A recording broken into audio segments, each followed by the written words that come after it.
தற்போதைய அண்மை செய்தியை பார்த்துக் கொண்டிருக்கிறோம்.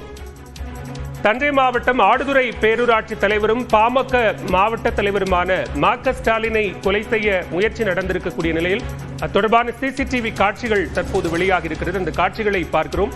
இத்தொடர்பான கூடுதல் விவரங்களோடு இணைகிறார் செய்தியாளர் குருநாதன். குரு, விவரங்களை பதிவு செய்யலாம். தஞ்சாவூர் மாவட்டம் கும்பகோணம் அருகே ஆடுதுறை பேரூராட்சியில் பாமகவின் வடக்கு மாவட்ட செயலாளரும் வன்னியர் சங்க மாநில துணை பொதுச் செயலாளருமான மா.க. ஸ்டாலின் பேரூராட்சி தலைவராக இருந்து வருகிறார். இந்நிலையில் இன்று காலை தனது ஆதரவாளர்களுடன் அங்கு அலுவலகத்தில் அமர்ந்து பேசிக் கொண்டிருந்த போது ஒரு காரில் வந்த மர்ம கும்பல் உள்ளே நாட்டு வெடி பெட்ரோல் குண்டை வீசி அவரை தாக்குதல் நடத்திவிட்டு மேலும் பயங்கர ஆயுதங்களால் அங்கிருந்த கண்ணாடி உள்ளிட்ட பொருட்களை உடைத்து அங்கிருந்தவர்களை காயப்படுத்திவிட்டு அந்த கும்பல் அங்கிருந்து தப்பி சென்றது. இதில் 2 பேர் இளையராஜா மற்றும் அருண் ஆகிய 2 பேர் படுகாயமடைந்துள்ளனர். நூலில் இந்த பேரூராட்சி தலைவர் மா.க. ஸ்டாலின் உயிர் தப்பியுள்ளார். இது சம்பவம் தொடர்பாக காவல்துறையினர் வழக்கு பதிவு செய்து விசாரணை நடத்தி வருகின்றனர்.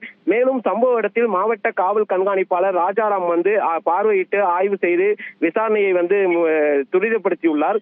இந்த சம்பவத்தால் அங்கு ஒரு பதட்டமான சூழல் நிலவி வருகிறது. மா.க. ஸ்டாலினின் ஆதரவாளர்கள் கும்பகோணம் மயிலாடுதுறை சாலையில் சாலை மறியல் போராட்டத்திலும் ஈடுபட்டனர்.